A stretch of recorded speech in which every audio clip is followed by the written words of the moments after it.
taking a look at the film, obviously still pleased to find a way to win on the road. Resilient group. Did talk about wanting to, play for 4 quarters, win the second half. The momentum, pleased with the end of the half, the 2-minute drive to, get us a field goal kick to go up by 3 at halftime. That was a big kick by Jonathan there. I mean, really, Jonathan wasn't alone. From game 1 to game 2, we really improved in our protection because we needed to on a few of the PATs in game 1. We weren't good enough there. It got better. Obviously came in huge at the end of the game. Generally just defensively, played with a lot of effort. Again, rotated a decent amount of guys. Third down defense has got to get better, especially in that first half. And credit to Maryland, again, schematically, they got players. They're tough to tackle in space. We got to find a way to get off the field better on third down. But in the second half, got a little bit better and was resilient because, again, this thing was back and forth, and they take the lead. Halfway through the fourth quarter, they got the lead. The guys kept on playing, so was pleased with that. Offensively, it was nice to see some of the explosion down the field. Run game still needs to be more efficient. Protection wasn't as good as week 1. Got too much leakage there, and then we still got the turnover issues that are really going to bite us. Saying that, finished the game. Opportunity with the ball to go win the game, and those guys got it done. Was pleased with kind of the execution of the 2-minute drill at the end with the small details of getting the ball snapped, getting out of bounds, not panicking, playing with urgency, but poise, and that showed up. And then, Jonathan Kim, ton of confidence in him, and he bangs the thing through. That was awesome. Injury-wise, Chance Rucker's going to be a longer term, upper body, but you're not going to see him probably for 6 to 8 weeks, which was unfortunate because I did think he was progressing, and that'll be the next man up kind of mentality. Similar approach to the week. Now Mondays we're back to work, focused again on a process of practicing, preparing. We need to take advantage of that throughout the week. Looking forward to getting back at home, playing in front of a fan base, and kind of game 2 for me at least to be back home.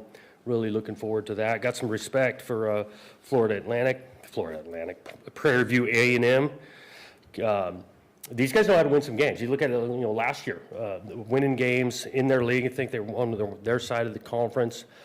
Present some players, and so they'll have our full attention. Questions?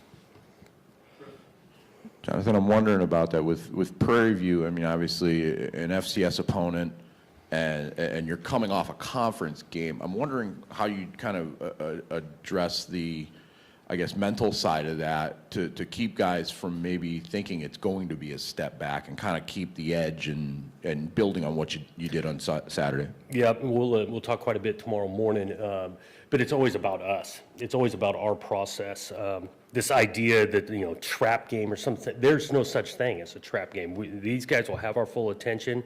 We respect every opponent we play. We've got to put in the preparation Tuesday, Wednesday, and Thursday. They're going to hear that. And I'm interested to see on their prep this week because we want to play our best football in this week 3 that we've played all year because we're getting better from week 1 to 2, 2 to 3. Hello, Jonathan. Staying with the celebratory tone of what's happening with the program, if you allow me a little grace, I know you don't need a history lesson, but I want to unpack this question for historic sake. Prairie View, HBCU, historically black college university, and the connection that Michigan State has under the late, great Hugh Duffy Doherty, 1965 and 1966, winning those national championships, 66 with predominantly African-American players who couldn't play in the segregated South, coming to Michigan State, which is basically the HBCU of the North. So talk about potentially having that connection to the legacy, and then Willie Thrower being the first African-American to play in the Big Ten at Michigan State, and having an African-American quarterback in your relationship with Aiden. Can you just talk about the historic relevance of all those things? Yeah, I did learn on some of those things you just mentioned, and we are celebrating those 2 teams, 65 and 66, getting inducted into the Michigan State Hall of Fame this weekend, which is a beautiful a perfect timing with Prairie View A&M coming in, and so I think it's, for me personally, coming to a place that celebrates these things and makes notice of it, of a Hall of Fame induction at the same time, and teams coming in with a background to history, proud to be a part of it. Jonathan, after the game, Mike Loxley said the plan was to make Aiden basically them with his arm, and obviously that happened. How much do you think that alters game plans in the future, where guys have now seen proof that he can make plays with his arm, and Yeah. how that affects their defense? I think you think about it defensively, you do want to make them, one-handed more or less, whether it's, the run game or the pass game. Oftentimes you're trying to take something away. And so that's not overly surprising that you want to, take away a run game, let's say. And then, if you're doing that, you're going to put a lot of pressure on the quarterback to execute. And he executed well enough for us to win the game. And so he does. His decision-making in this one, I didn't think was improved from game 1 to game 2. A couple of those interceptions, just inaccuracy. He's got to get his feet set to do it. And again, this kid's competitive. He's battled. I thought he improved from week 1 to week 2, and look forward to seeing his growth throughout the year. Piggybacking on that, you've been around him for a long time. I wondered if there's anything you learned about him this week. I don't know what I truly learned. I think it was on display that this thing means a ton to him. After the game, a sense of he got some things done. He's durable, because it's not easy to go on the road and, have some errors, especially into the game, late in the game when you need now, however it's played out before. He's had a couple of errors that he played his best ball at the end. The kid's resilient. Jonathan, with Chance down, that's 3 DBs. Do you do anything different in practice from a precautionary standpoint? Or is there anybody even on offense that you could slide around? I haven't had a conversation on any offensive players. Difference in practice, there's other guys going to get more opportunity to fill in, which I'm excited about. We've got some younger players that have been working hard, haven't gotten in on defense as much, and they might get an opportunity or force their hand to do it. Precautionary in practice, we're always trying to be really smart, having guys prepared for the game, but also healthy and to go in the game. And so that's a balancing act. But we've got some other options of guys that need to step up in there. And we'll see how this week of practice goes to determine kind of who those guys are. When it comes to trying to get the run game going, obviously the offensive line has a lot to do with that. And a lot of new guys there this season. Luke Newman's playing a totally new position, and you also have lost, a starter with an injury. Just how, what do you think is the biggest issue there in trying to get it all together? I think a little bit early, like what you mentioned early, gelling together, all 5 guys being on the same page. I love the fact that we are rotating a little bit. We wrote 3 guys at tackle. We rotated a little bit at right guard with 2 different guys, and so getting on the same page isn't always easy. We got to make the thing more physical. We got to play with lower pad level. We got to finish on plays. That's going to help the run game. And I'll say, I'm not just talking the 5 old line. There's plenty of time where tight ends are big packages of that in the run game. Backs got to show some confidence in the hole too, and stay disciplined in their approach and what they're seeing, and they're not guessing, to us to be more and more efficient. You had a couple guys dinged up throughout that game.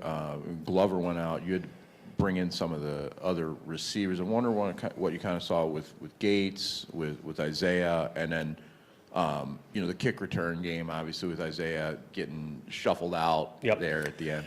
Isaiah on the kick return game, that's the first kind of opportunity for him to do that, and he'll learn from that. We got to block some things better too. It's some of that. It's not always just the distance of it; it's the hang time of it and making those decisions, whether field it, fair catch, all that, and that's why we got to go back to work and practice to get that right. Gates. Is AZ on offense. Those guys have been working. AZ had a nice catch in week 1, so we got confidence with him in the game. Gates has been battling a little bit with his ankle, and so he hadn't been full speed until this one. It was nice to get him out there, and hopefully he progresses and does some more stuff.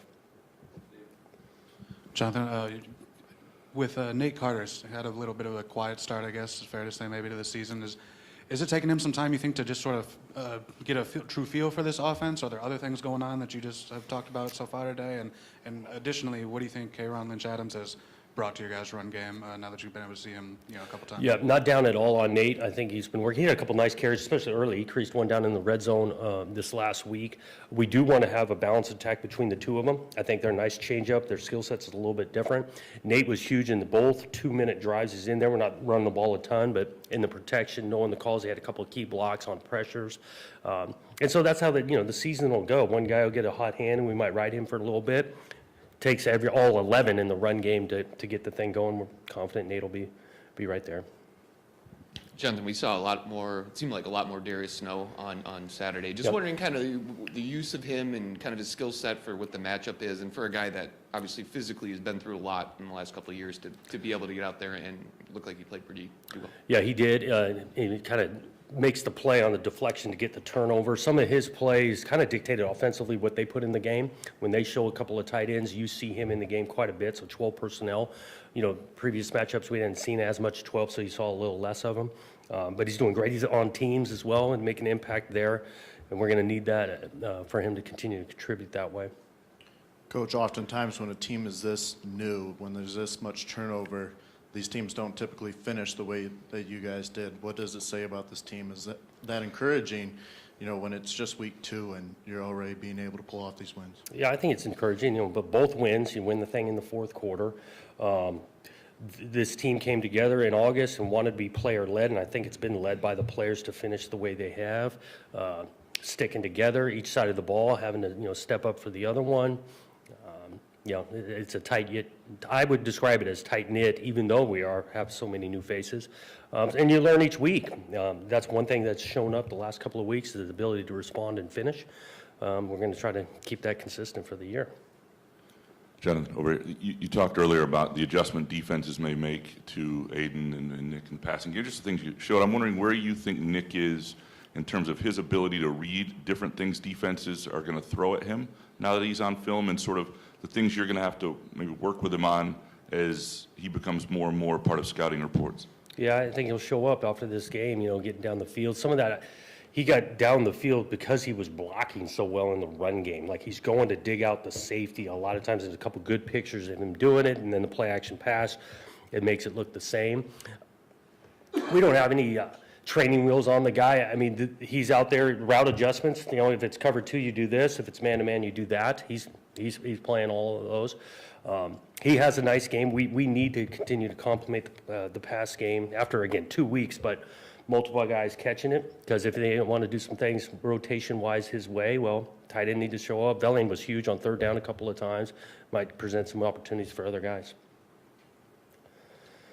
Jonathan, with all the positives from Saturday, when you look at the tape and you see the second most penalty yards in the country, how maddening is that for you as a coach, and what do you do about it? Yeah, it's self-inflicted. I was not pleased with it.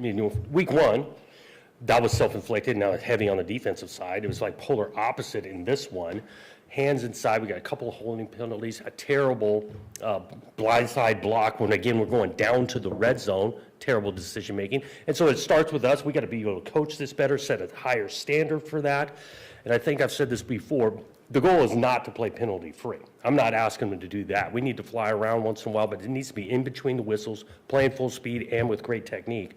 But double digits back to back, not good enough. One quick follow-up. Yep. Did you get any kind of explanation on that roughing the kicker that wasn't? The ball was tipped. I just understood the rule that way. Once it gets tipped, the guys can get hit. Kind of going back to Aiden, and it was kind of maybe a little thing, but on that reverse to Glover, he was there throwing a block for him. I guess when you watched it back on tape, what did you see? And as a former quarterback, one, is that a good thing? Or two, what does that maybe say in terms of a leadership moment for the guys around him to see that?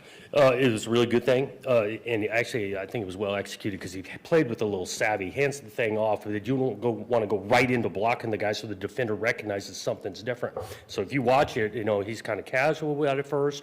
Then he doesn't do a blindside block and knock the guy out. Puts his feet apart and gets the receiver outside. Going back in my days, I can remember calling a reverse, and the quarterback's supposed to get a guy done. This guy's John Ross is going to take it to the house. If the quarterback gets this done, he doesn't do it because his feet aren't apart. So it was well done by Aiden. From a leadership standpoint, too, Yeah, the buy-in of like, yeah, he'll do whatever it takes to do positive plays, and ask him to block once in a while, he's all in on it. Jonathan, I was wondering about Jerron and Ed Woods. Those are two guys that both went off, and I don't think we saw them. Yep, we'll kind of see how they progress through the week, but we're hopeful to see what the week of practice looks like. Okay, and then with the run game, just how the carries get split up, week to week. We saw a little bit more of an even balance between. That's where we want to be until someone maybe gets a hot hand. But going into the game, both those guys we feel confident with. Multiple reasons. With a long season, the wear and tear, guys get tired. Oftentimes, that's when you see the ball on the ground a little bit more, and so we want to keep both those guys fresh and have utmost confidence in both guys. Yeah. Yeah, internally, Charles Brantley was named Defensive Player of the Week. I know he played the run real well in the first quarter. Can you talk about things that he did? Tackled, yeah, he did play the run well. He tackled well. Again, those were some good receivers. He was out there challenging them. And so the way he tackled, covering what I think is a really good receiver crew, comes up with, obviously the huge pick that we didn't turn into any points, but that was a huge play in the game. Chuck's been, and you have a couple guys go down, so this guy's not getting a blow. I mean, he almost played every snap. He had a great game. Just wondering, we've talked about penalties now for both weeks. Last week was kind of a unique deal in some ways with that quarterback, but just wondering how you guys address them internally at all. Like, are there, I don't know, punishment's a strong word, but like accountability? Like, if you have a personal foul, you have to do this, or is there anything like that? How do you guys just sort of address those? Yeah, we'll kind of keep that internal, but really I want it to be the peer pressure amongst the team that guys don't want to make bad decision plays, and so not going back to this player-led idea. It's not all dictated coming down from the coaches. It's the locker room, and these guys want it, and so I think we got a little peer pressure amongst the team that they want to do things right. Thanks.